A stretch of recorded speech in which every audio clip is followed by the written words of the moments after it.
Leamos Hebreos capítulo 4, verso 12. Dice la palabra de Dios a la letra. Verso 12. La palabra de Dios es viva, eficaz y más cortante que toda espada de dos filos. Penetra hasta partir el alma y el espíritu, las coyunturas y los tuétanos, y discierne los pensamientos y las intenciones del corazón. Es la cita bíblica para el día de hoy y queda con nosotros nuestro pastor Ismael. Un feliz sábado, queridos hermanos, y buenas tardes ya. Dios les bendiga y gracias por aceptar la invitación de estar aquí esta mañana con nosotros, estudiando la palabra de Dios. Esta mañana estuvimos en la escuela sabática a las 10 de la mañana y quiero invitarlos a todos el próximo sábado. Estamos estudiando lecciones de Josué acerca de la fe. Y aprendemos mucho de estas lecciones. Nuestra hermana Marce hace muy buen trabajo escogiendo quién son las personas que van a dar el estudio de la lección.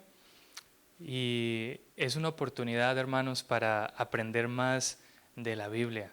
Así que no desaprovechen esta oportunidad. Lecciones de Josué acerca de la fe. Estuvimos estudiando el libro de Éxodo anteriormente y ahora el libro de Josué, que es prácticamente la continuidad de la historia de Moisés, ¿cierto? Así que no perdamos estas oportunidades, hermanos. Estudiar la palabra de Dios juntos trae muchas bendiciones. El conocimiento de Dios es el único conocimiento que perdura por siempre. Muy bien, hermanos, quisiéramos comenzar ahora sí. He titulado este tema Palabra viva y eficaz. Y lo leímos ya, está basado en Hebreos capítulo 4, versículo 12. De hecho, es la primera frase que se menciona allí en este versículo, porque la palabra de Dios es viva y eficaz. Yo siento cierta fascinación por las semillas. No sé ustedes, pero a mí las semillas me causan cierta fascinación. Recuerdo que mi esposa, cuando nos casamos, ella me hizo un semillero. Era como un empaque de tela. Ella cose y le puso como secciones, y en cada sección yo ponía allí semillas y ponía el nombre de ellas con una foto, si lograba obtener una. Y estaba haciendo mi colección de semillas. Y las semillas me han gustado siempre. Y parte de la fascinación que siento por las semillas es que me parece impresionante ver que de algo tan diminuto, de algo tan pequeño, se convierta en algo tan grande, ¿cierto? El árbol más grande que proviene de una semilla es la secoya costera. Dice que puede alcanzar 115 metros de altura. Es casi el tamaño de un edificio de 35 pisos.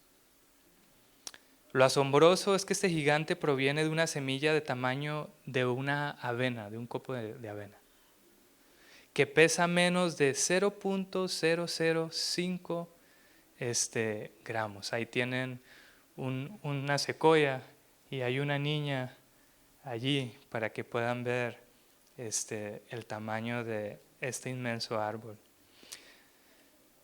Y este árbol tan impresionante viene de esta pequeña semillita, ¿cierto? Casi insignificante. Que si tú ves la semilla por allí tirada, pasa desapercibida. Pero ¿a poco un árbol de estos pasa desapercibido, mis hermanos? Oh, para nada, ¿cierto? De igual manera, Dios puede hacer cosas inmensas a partir de algo aparentemente pequeño e insignificante. Una semilla diminuta contiene toda la información y el poder para convertirse en un árbol majestuoso. Así también un solo versículo bíblico sembrado en el corazón puede transformar una vida entera. Yo creo esto y lo creo porque lo he visto no solo en mi vida, y en la vida de algunos de ustedes, sino también en la vida de grandes hombres que han servido a Dios a través de la historia. Uno de ellos fue Martín Lutero.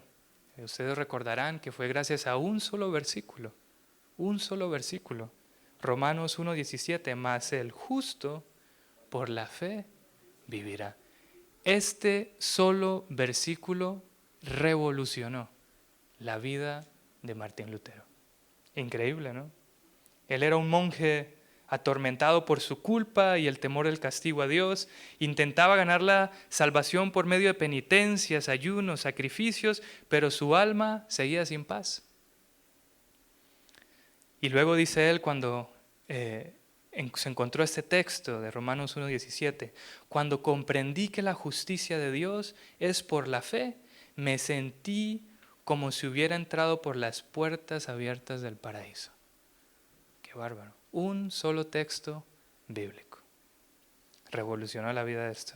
Pero no fue el único. Agustín de Hipona.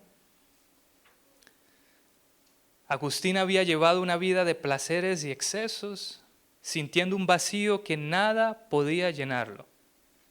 Llorando en un jardín, escuchó una voz infantil que le decía: toma y lee. Abrió la Biblia y encontró Romanos 13:13. Andemos como de día honestamente, no en glotonerías y borracheras, no en lujurias y lascivias, no en contiendas y envidia, sino vestidos del Señor Jesucristo, y no proveáis para los deseos de la carne. A partir de estos textos, la vida de Agustín de Hipona cambió por completo. Un solo texto. Pero no es el único.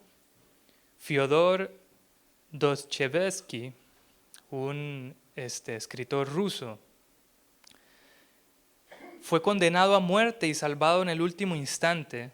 Vivía marcado por el trauma, el miedo y la desesperanza. En prisión leyó este versículo y encontró esperanza más fuerte que la muerte. Leyó Juan 11, versículo 25. Le dijo Jesús: yo soy la resurrección y la vida. El que cree en mí, aunque esté muerto, vivirá. ¿Se imaginan alguien que esté condenado a muerte y se encuentre con este texto? Asustado, ¿cierto? Porque le van a quitar la vida. Y luego lee algo que dice: yo soy la resurrección y la vida. El que cree en mí, aunque esté muerto, vivirá. Dice que a partir de allí, este hombre cambió por completo su forma de escribir y se dedicó a escribir solamente acerca de las cosas eternas. Impresionante. Charles Spurgeon, este famoso predicador. Spurgeon, siendo adolescente, estaba desesperado por encontrar paz con Dios. Una mañana de nieve entró a una pequeña iglesia metodista. El predicador, improvisando, repitió este versículo una y otra vez, Isaías 45:22, que dice: mirad a mí y sed salvos todos los términos de la tierra, porque yo soy Dios y no hay más. Charles Spurgeon estaba caminando, se vino una tormenta de nieve terrible. Lo único que encontró para refugiarse fue esa pequeña iglesia, con hermanos ya mayores, ancianos, y se sentó solo para refugiarse. Y el predicador que estaba allí, estaba leyendo un texto, miró a los ojos fijamente a Charles Spurgeon y le dijo: mirad a mí y sed salvos todos los términos de la tierra, porque yo soy Dios y no hay más. Y luego dice Spurgeon más adelante, después de esta experiencia: vi al Señor y la carga de mi alma cayó. Jesús me había salvado. Un texto bíblico, un solo texto bíblico. Y la lista sigue, ¿cierto? Termino con William Tyndale. Tyndale, como ustedes saben, fue uno de los traductores de la palabra de Dios al inglés. Él quedó profundamente impactado por una declaración de Jesús que se encuentra en Juan capítulo 17, versículo 17. Santifícalos en tu verdad, tu palabra es verdad. Se convenció de que si la palabra es verdad, debía estar al alcance de todos. Ese versículo encendió en su corazón la pasión de traducir la Biblia al inglés, algo que le costó la vida. Su labor permitió que millones tuvieran acceso directo a la palabra de Dios. Esta frase, santifícalos en tu verdad, tu palabra es verdad. Él dijo, si la palabra de Dios es verdad, todos tienen que tenerla en sus manos. Y para ello se dedicó a la difícil labor de traducir la Biblia al inglés, y esto le costó la vida, pero gracias a la labor de este hombre, millones de personas tuvieron acceso a las Escrituras. Un solo texto. Así como esta pequeña semilla de secoya que parece un copo de avena se convierte en este inmenso árbol robusto. Así la vida de muchos hombres ha sido transformada por solo un pequeño texto. Así que la palabra de Dios es viva. Al igual que una semilla, la palabra de Dios tiene vida en sí misma. No son letras nada más. La palabra de Dios tiene vida en sí misma.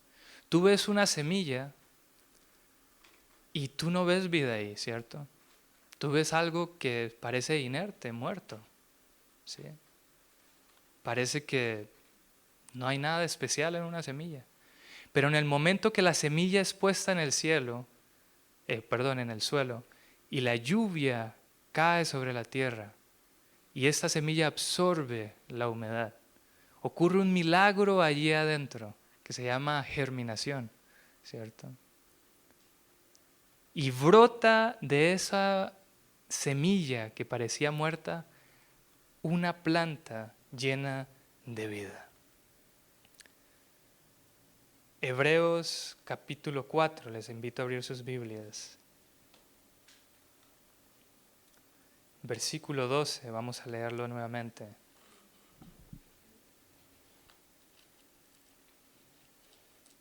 Nos confirma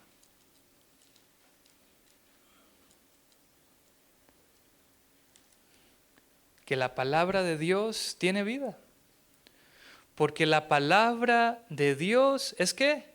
Viva y eficaz, y más cortante que toda espada de dos filos, y penetra hasta partir el alma y el espíritu, las coyunturas, los tuétanos, y discierne los pensamientos y las intenciones del corazón. Juan capítulo 6, versículo 63. Son palabras de Jesús, con referencia también a la palabra. Dijo lo siguiente: el espíritu es el que da vida.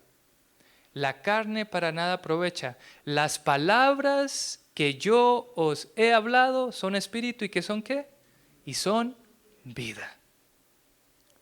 Isaías capítulo 55,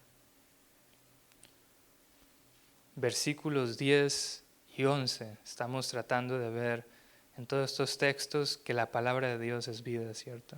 Isaías 55, versículos 10 y 11. Dice, porque como desciende de los cielos la lluvia y la nieve, y no vuelve allá, sino que riega la tierra y la hace germinar y producir, y da semilla al que siembra y pan al que come, así será mi palabra que sale de mi boca. No volverá a mí vacía, sino que hará lo que yo quiero y será prosperada en aquello para que la envíe.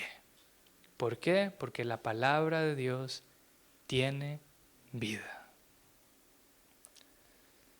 Y hay muchos textos más que podemos tocar. Salmo 119, 50. Ella es mi consuelo en mi aflicción, porque tu dicho me ha vivificado. En otras palabras, las palabras de Dios son vida. Proverbios 4, versículos 20 y el 22.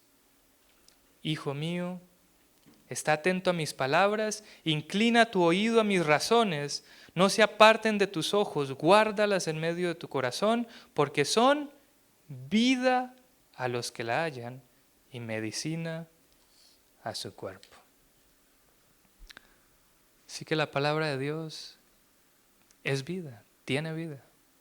De hecho, todo lo que existe, hermanos, las plantas, los animales, el cielo, el sol, las estrellas, la luna, todas estas cosas fueron creadas con la misma esencia, y esto se llama la palabra de Dios.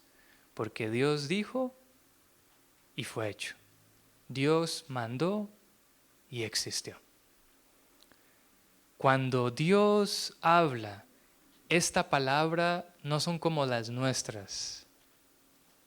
No sé si les ha pasado al pedirle algo a uno de sus hijos, que ustedes dan una orden y esa orden no se cumple, ¿no? Y desespera a cualquier padre, ¿cierto? Pero saben que cuando Dios da una orden, se cumple, porque su palabra es viva, tiene vida, es eficaz. Su palabra es capaz de crear cosas de la nada. Todo lo que tenemos, de hecho, viene de la palabra de Dios. En un principio la tierra estaba desordenada y vacía, no había absolutamente nada. Y todo lo que existió fue gracias a que Dios habló. Y esa misma palabra que salió de la boca de Dios en el momento que creó los cielos y la tierra y todas las cosas que tenemos, es la misma palabra que tenemos aquí. Increíble. Solo hay una diferencia, que cuando Dios creó el mundo, Él sabía que lo que Él decía iba a ocurrir. Pero el problema es que cuando tú lees esto, tú no estás seguro si va a ocurrir lo que estás leyendo. Esa es la única diferencia. Es fe. Eso es. En toda la palabra de Dios hay poder. Poder que da vida. Cada mandato es una promesa aceptada por la voluntad, recibida en el alma, y trae consigo la vida del ser infinito. Transforma la naturaleza y recrea el alma a la imagen de Dios. La palabra de Dios es la semilla. Cada semilla tiene en sí misma un principio germinante de vida. Así también la palabra de Dios tiene vida. Cristo dijo, las palabras que yo os he hablado son espíritu y son vida. El que por fe recibe la palabra, recibe la misma vida y el carácter de Dios. Y la palabra no solo tiene vida, la palabra también es eficaz. Hoy aprendimos, ¿cierto?, que la palabra tiene vida, ¿cierto? No son letras nada más. Tienen la capacidad, ¿cierto?, de vivir, de hacer vivir. Pero la palabra no solo tiene vida, la palabra tiene la capacidad de hacer cosas también, es eficaz. Jeremías 23, versículo 29. Este es Dios hablando. Jeremías capítulo 23, versículo 29. Miren lo que dice Dios mismo acerca de su palabra. ¿No es mi palabra como fuego, dice Jehová, y como martillo que quebranta la piedra? Y me gusta este versículo porque dice que la palabra de Jehová es como un martillo que quebranta la piedra. Y se parece mucho al texto que leímos en un inicio en Hebreos, que es como una espada de dos filos que penetra, ¿cierto?, hasta lo profundo. También hay textos que dicen que nuestro corazón es un corazón ¿de qué? De piedra. Y que Dios promete cambiar ese corazón de piedra y darnos un corazón ¿de qué? De carne. Y este texto dice, miren, si el corazón es de piedra, este texto dice, mi palabra es como un martillo que quebranta ¿qué? La piedra. Así que mi hermano, si tienes un corazón de piedra, no te preocupes. El Señor tiene un martillo bueno para destruir ese corazón de piedra y darte el corazón que necesitas, ¿cierto? No podemos desesperarnos por la maldad que hay en nuestro corazón. Saben que hay muchas personas que se desaniman al ver sus propios problemas.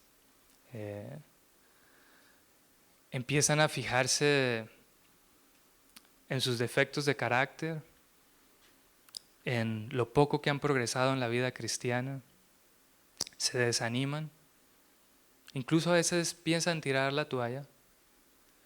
Pero la palabra de Dios nos dice que si nuestro corazón nos condena, Dios es más grande que nuestro corazón. Él es capaz de transformarlo. Y todo radica en que tienes que creerle a Él.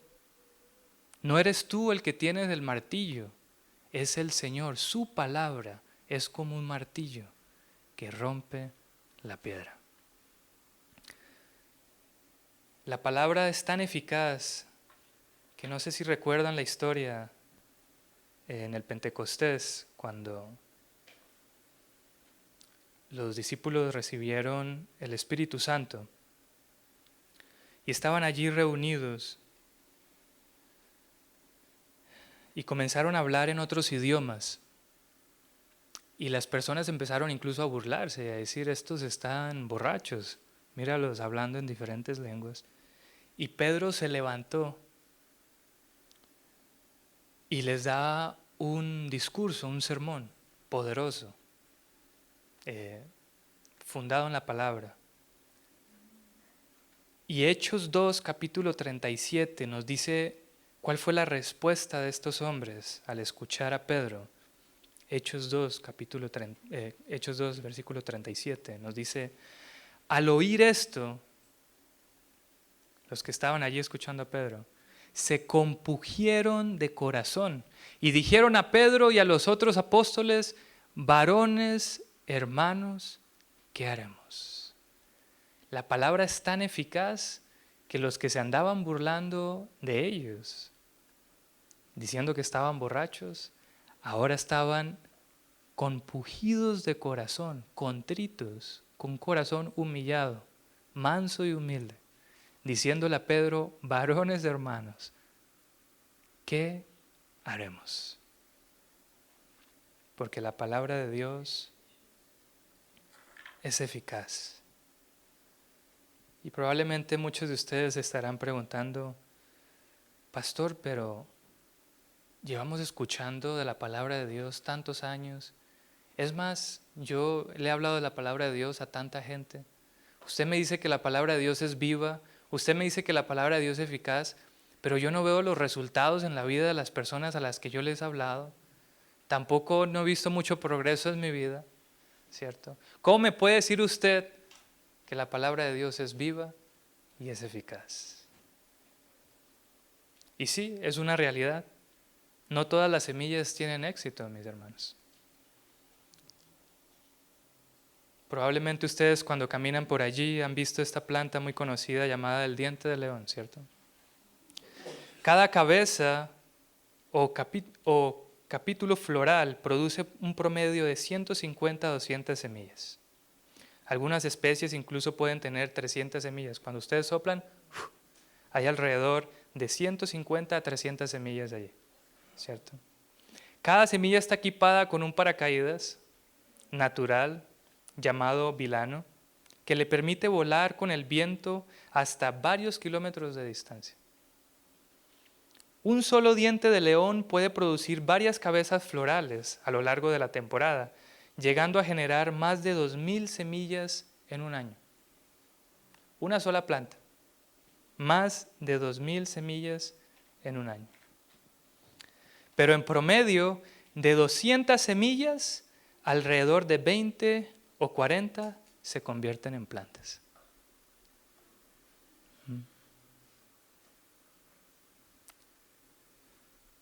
Así como en el mundo espiritual, en el mundo natural ocurre lo mismo. Debe haber ciertas condiciones para que una semilla pueda germinar y tener éxito.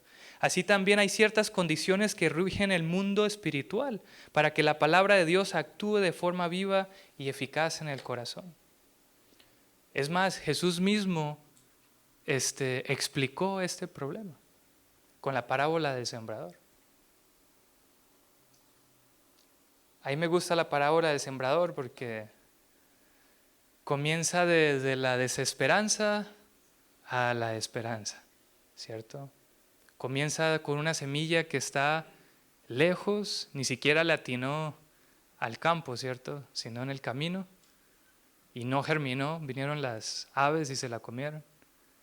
Y la segunda semilla le fue un poquito mejor, porque cayó en las piedras y sí germinó, pero no echó raíces, ¿cierto? Y murió. Y va como agarrando uno ánimo, ¿no? Porque va mejorando la cosa. Y la tercera semilla cae entre espinos y germina y tiene raíz y empieza a crecer y te emocionas. Pero ¿qué pasa?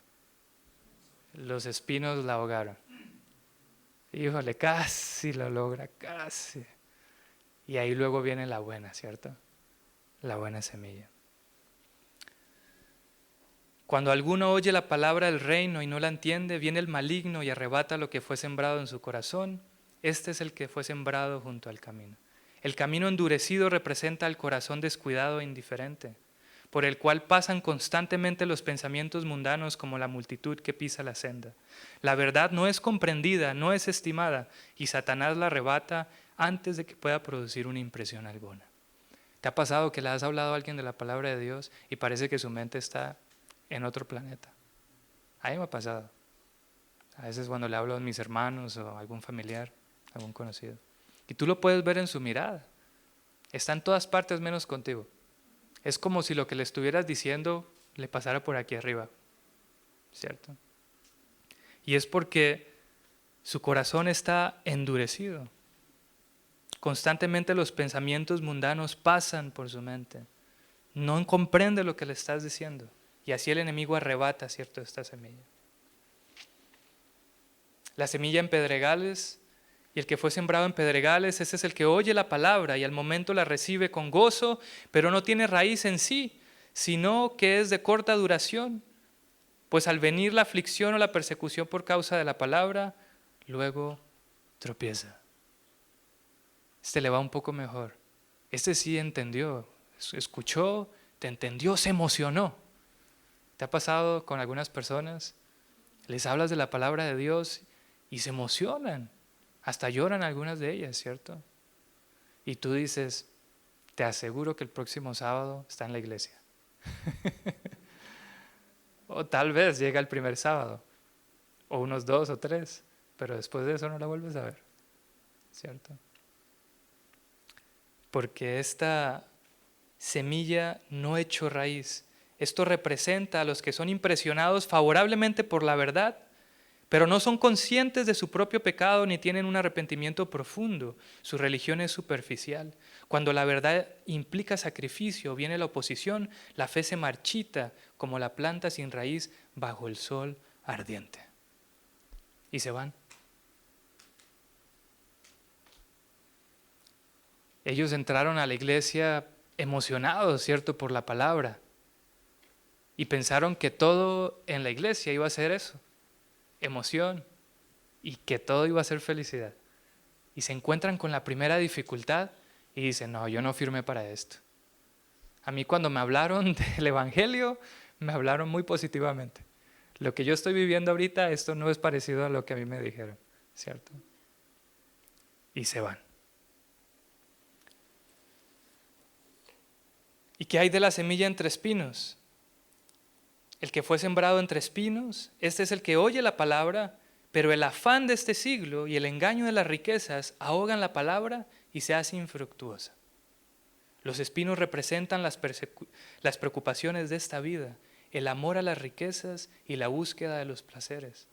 Estas cosas apartan la mente de Dios y ahogan la palabra, impidiendo que dé fruto. No se trata de que no haya crecimiento, sino que es sofocado por intereses rivales. Es una persona que está escuchando la palabra de Dios, que la entiende, que la comprende, que se goza en ella, que quiere permanecer allí, pero a la misma vez se está alimentando de otras cosas y tiene otros intereses.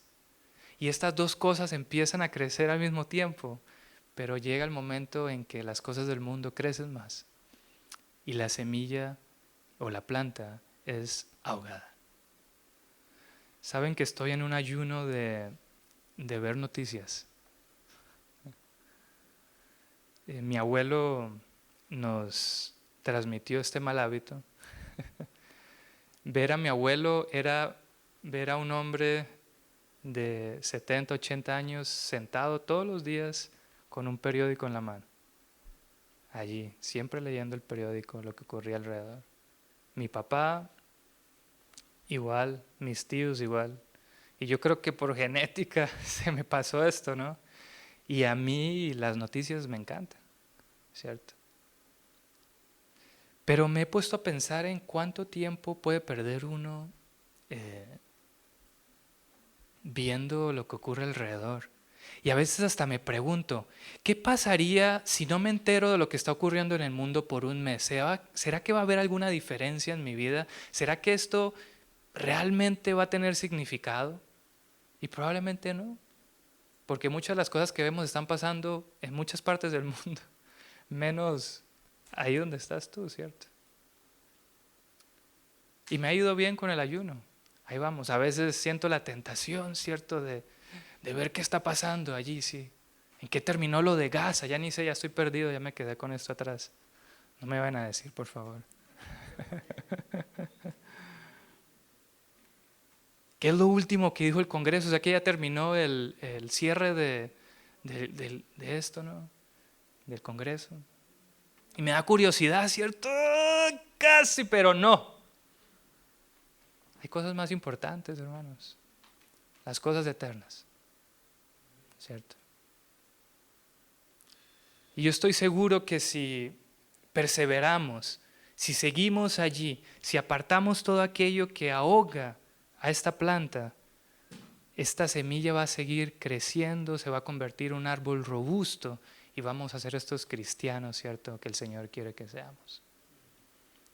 Pero no podemos dejar, mis hermanos, que los espinos la ahoguen. El amor a las riquezas. Híjole, aquí estoy tocando algo sensible para todos los que vivimos en este país, ¿no? Muchos de nosotros vinimos aquí en busca de eso, de un mejor futuro, ¿cierto? Hablando materialmente. Y por la misericordia de Dios, algunos de nosotros aquí conocimos el Evangelio, ¿sí? Pero ahora estamos en esta lucha, ¿sí? ¿Será que trabajo un poco más de overtime? Me están ofreciendo el sábado, viernes en la noche, para hacer un poco más de dinero, ¿cierto? O si agarro otro trabajo o un tercer trabajo, puedo tener un poco más de recursos y más recursos y más recursos. Y dice que el que tiene 1,000,000 quiere 2 y el que tiene 2 quiere 4. Y la codicia humana es como un saco sin fondo, mi hermano. No tiene fin. Y esto yo te digo, tienes que aprender a vivir con lo que tienes. Pablo habla del contentamiento. No habla de vivir en miseria, pero sí de contentarte con lo que tienes. No vivir siempre preocupado. Necesito más, necesito más. A nosotros nos tocó vivir 5 años donde no había luz, lavadora, nada de estas cosas, mis hermanos. Y ahí yo entendí que necesitas muy poco para vivir. Muy poco. Muy poco. Es más, esa experiencia con escasez de todas estas cosas que aquí no nos hacen falta, nos ayuda a desarrollar otras habilidades. Y yo veo a las personas que viven en estos lugares con menos que nosotros, y mis hermanos son personas físicamente mucho más capaces que nosotros. Yo veía mujeres que caminaban más de 50 kilómetros con un saco de carbón en sus espaldas que pesaba alrededor de 35 a 40 kilos. Y lo llevaban hasta la ciudad para venderlo. Yo creo que a mí me pedían caminar 5 minutos con él y ya no lo aguantaba, mis hermanos. Y era una mujer. A mí me daba pena.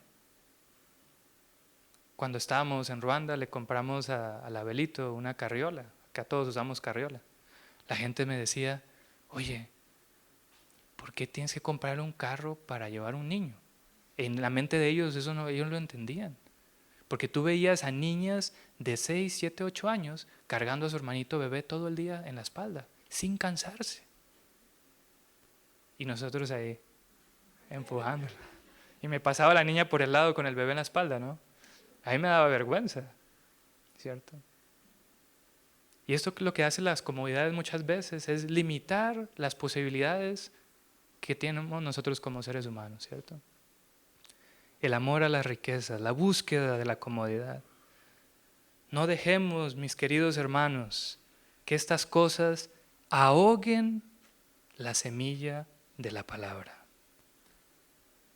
Y luego llegamos a la buena semilla, o más bien a la buena tierra, porque la semilla siempre fue la misma. La semilla no cambió. La semilla que cayó en el camino, en las piedras, en los espinos y en la buena tierra, tenían todas 100% de posibilidades de germinar.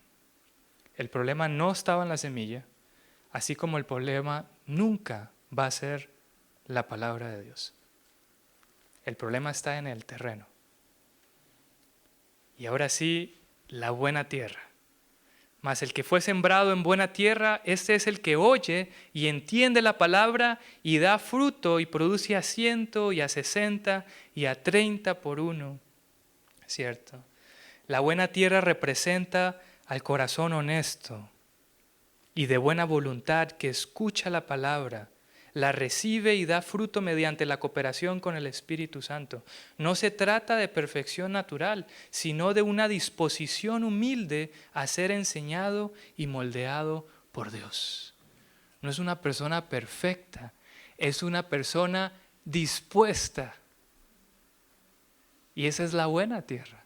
La buena tierra no es, mis hermanos, una tierra perfecta. Es una tierra dispuesta a recibir esa semilla.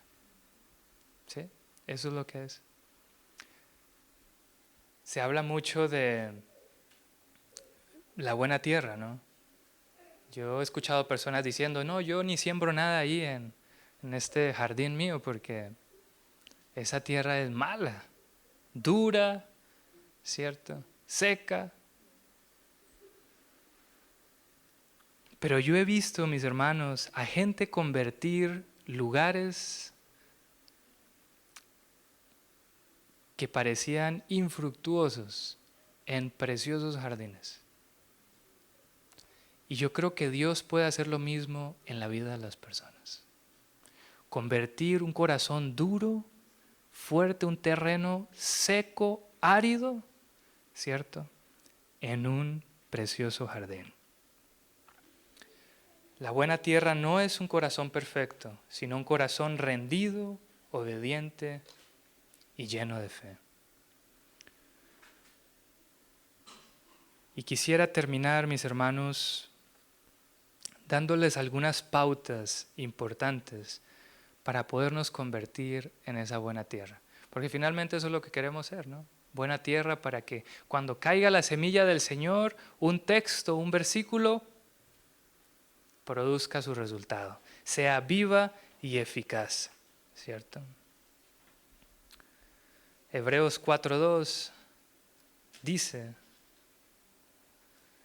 pero no les aprovechó el oír la palabra por no ir acompañada de fe en los que oyeron. Así que la primera condición para que este terreno se convierta en buena tierra es recibir la palabra con fe. Pero no les aprovechó, dice Hebreos 4:2, el oír la palabra por no ir acompañada de fe en los que la oyeron.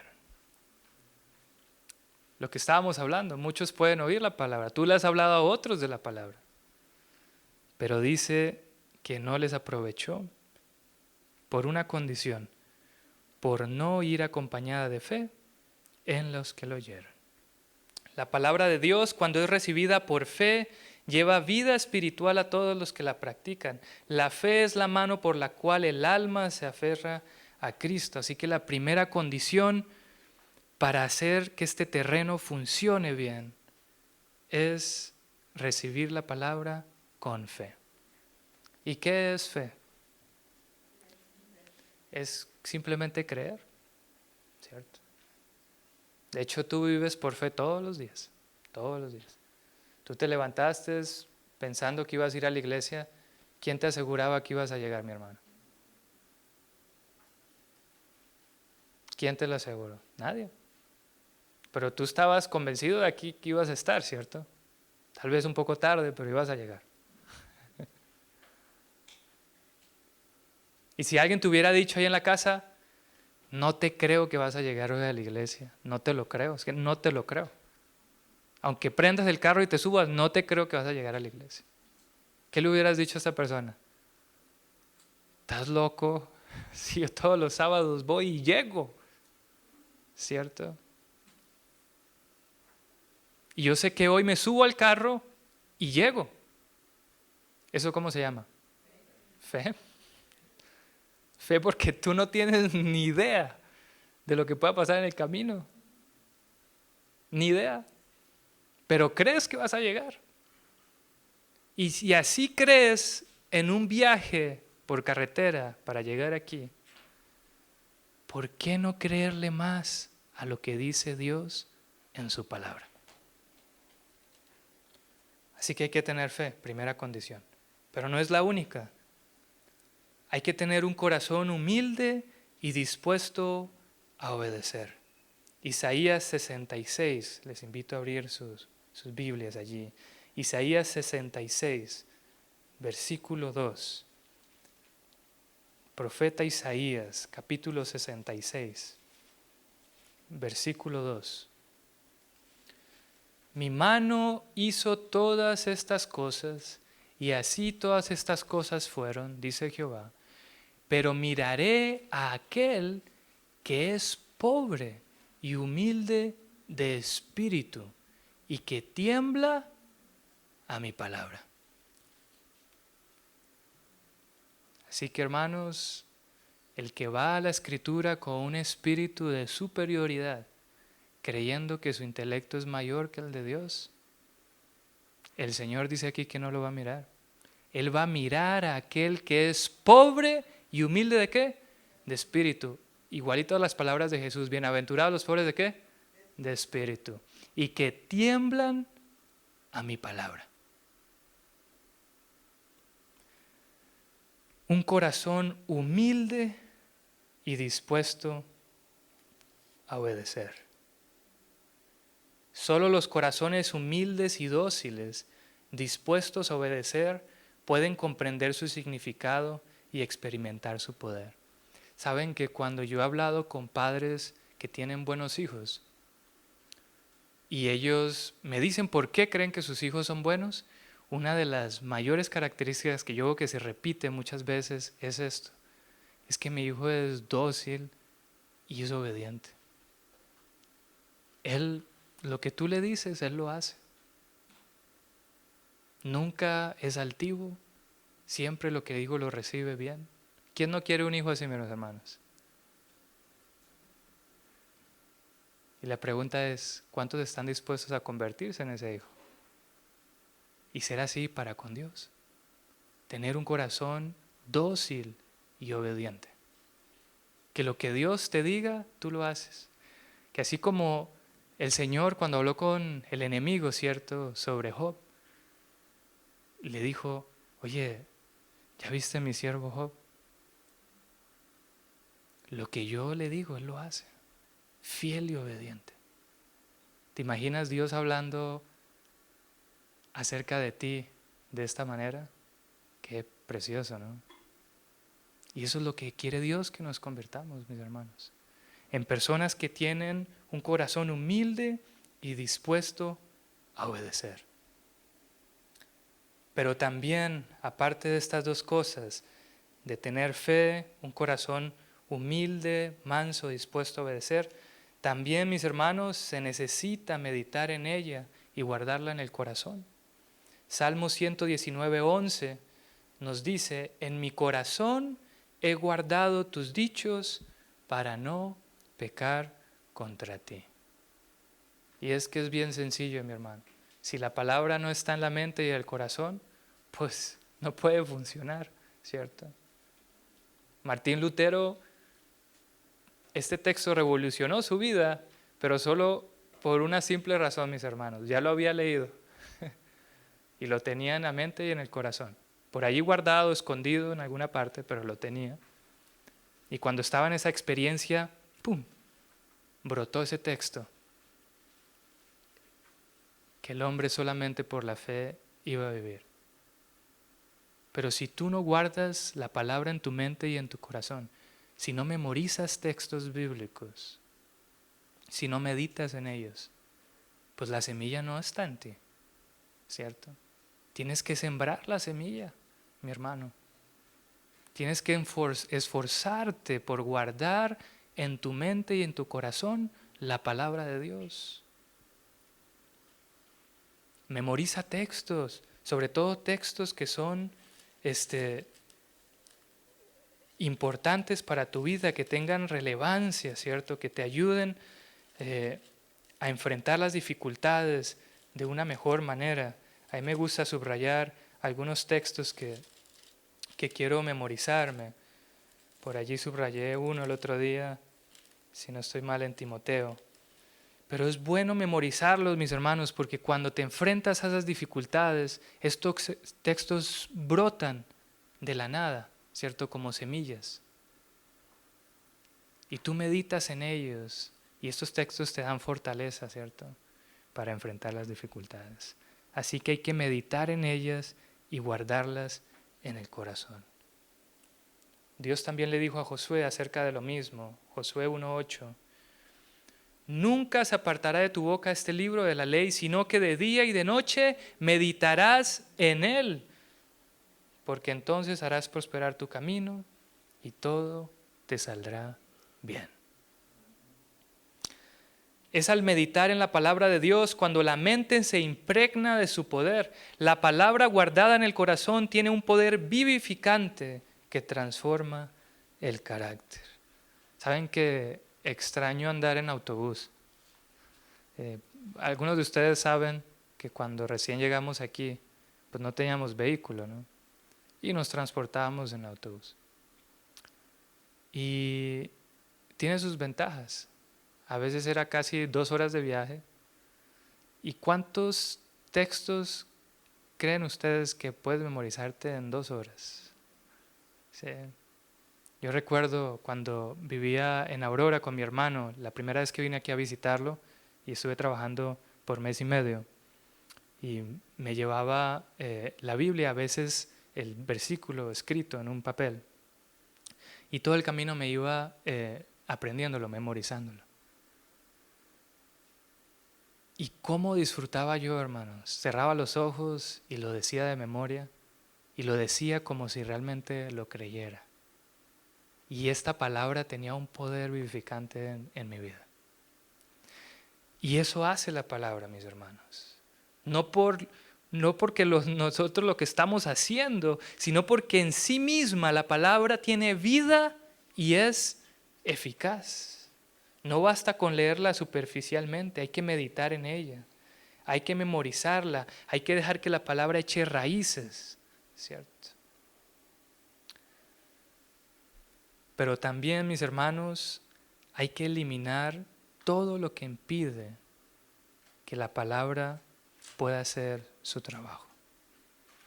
Mateo capítulo 13, versículo 22, en la parábola del sembrador que ya lo leímos. El que fue sembrado entre espinos es el que oye la palabra, pero el afán de este siglo y el engaño de las riquezas ahogan la palabra y se hace infructuosa. La palabra de Dios no puede morar en el corazón donde el pecado es acariciado.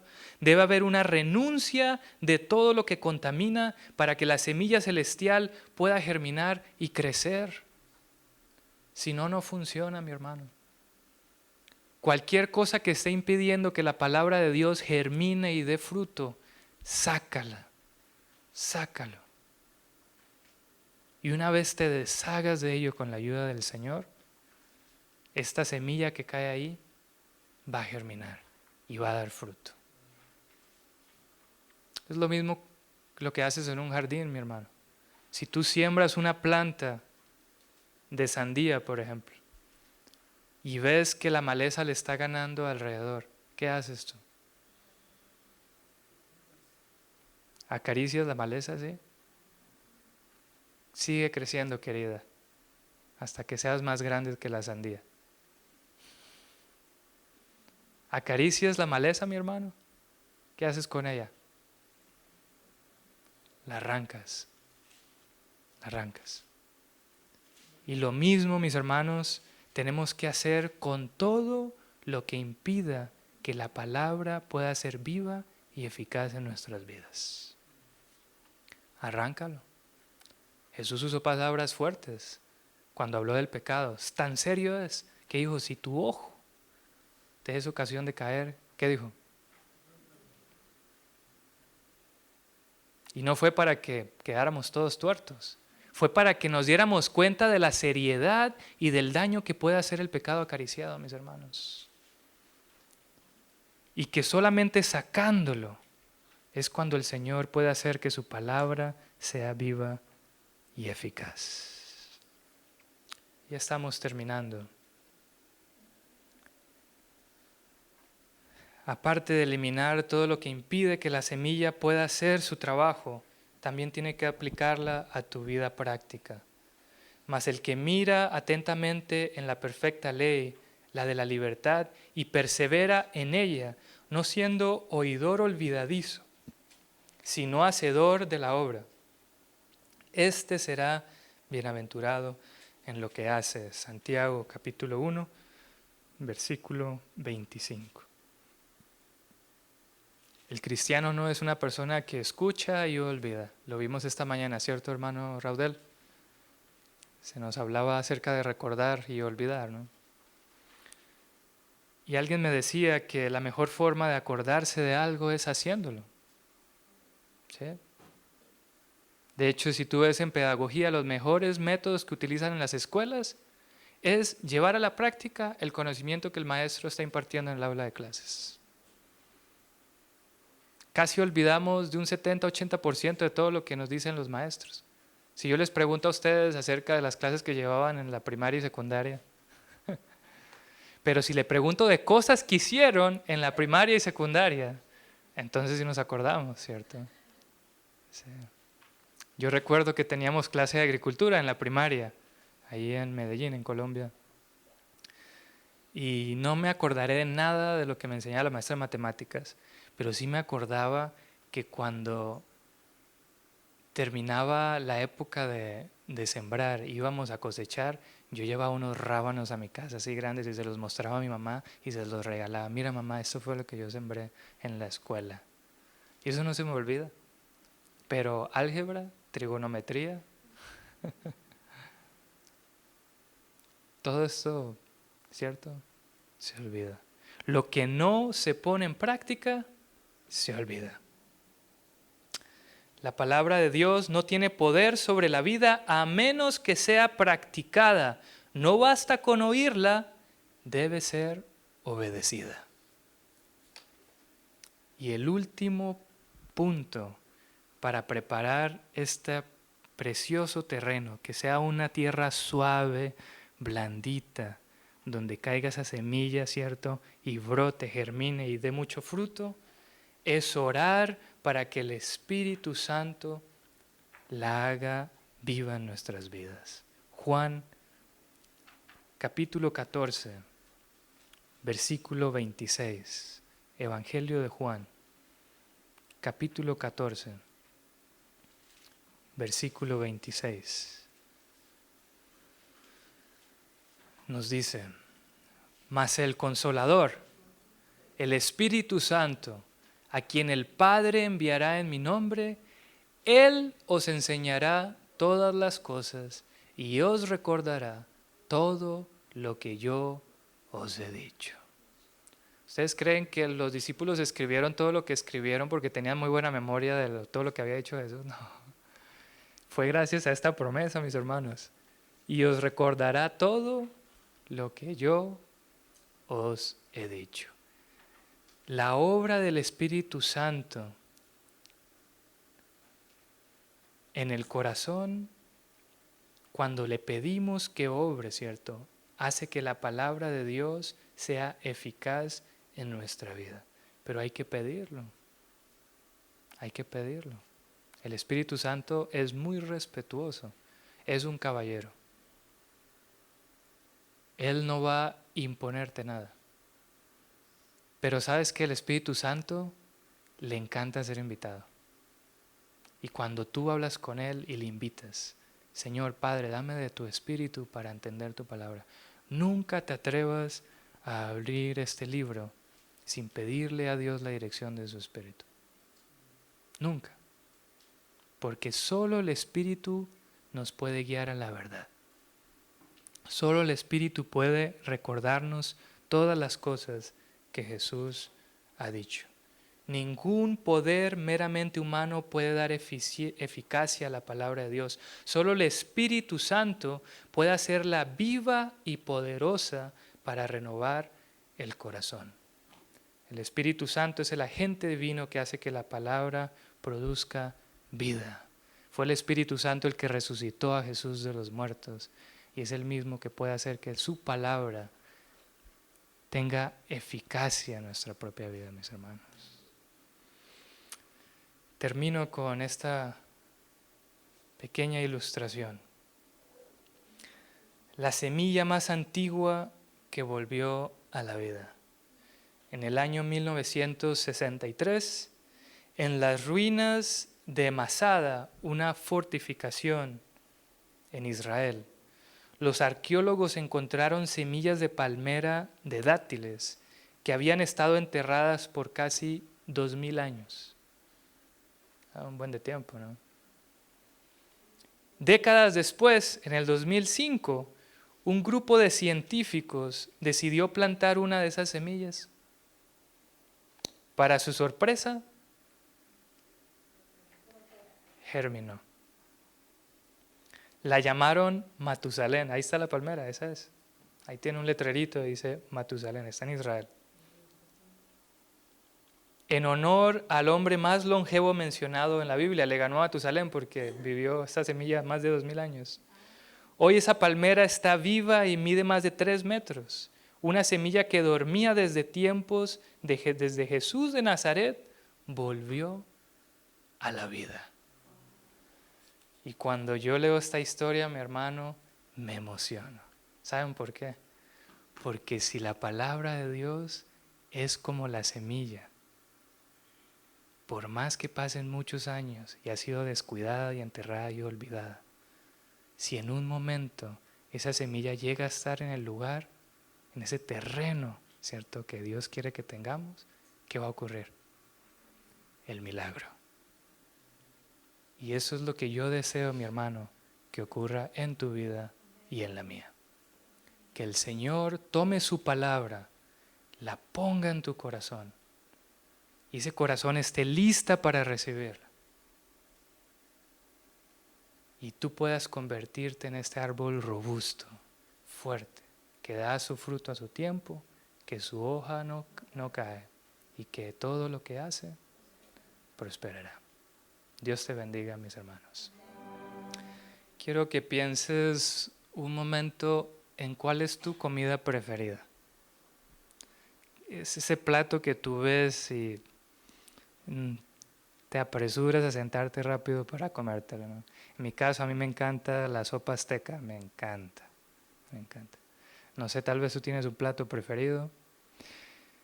Y yo a veces he pensado y le he dicho al Señor, Señor, ¿será que llegará el momento que así como yo veo ese plato de comida, que me emociona verlo, ¿cierto? Y mi boca quiere ya tenerlo, ¿cierto? Allí. ¿Será que así un día tu palabra se convertirá en eso, Señor? ¿Será que miraré tu palabra con ese gusto algún día? Y hay una promesa que dice que Dios pone el querer como el hacer por su buena voluntad. Y yo quisiera preguntarte, mi hermano, así como te gusta tanto ese plato en el que acabas de pensar, ¿te gustaría que la Biblia, la palabra de Dios, se convirtiera en ese gusto para tu vida? Quisiera ver tu mano arriba. Vamos a pedírselo al Señor. Señor y Dios del cielo, alabamos tu nombre porque para siempre es tu misericordia. Señor, hoy hemos aprendido que tu palabra es viva y eficaz, más cortante, Señor, que una espada de 2 filos. Y tal vez muchas veces no lo hemos creído, Señor. Nos ha faltado fe. Pero si hemos visto vislumbres de lo que puede hacer tu palabra, hemos visto vidas transformadas, incluso tal vez nuestra propia vida, Señor. Y ahora estamos aquí, Padre, en este ejercicio de convertir a tu palabra en el mayor deleite de nuestras vidas. Oh Señor, que cada persona que levantó su mano, Padre, tú puedas poner en ella el querer como el hacer. Que cuando mire tu palabra, Señor, sienta un gusto grandísimo, Señor, por ella. Que así como ven su plato preferido y lo saborean, Señor, puedan también mis hermanos, Señor, que han levantado su mano, ver tu palabra y saborearla, Señor. Que se convierta en el mayor deleite para ellos. Haz este milagro en nosotros, Señor.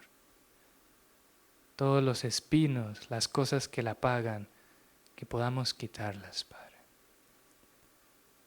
Que podamos preparar este terreno para que tu semilla pueda ser viva y eficaz en nuestra vida. Lo pedimos no en nuestros méritos, pero en los méritos de nuestro Salvador Jesucristo. Amén, Señor. Amén.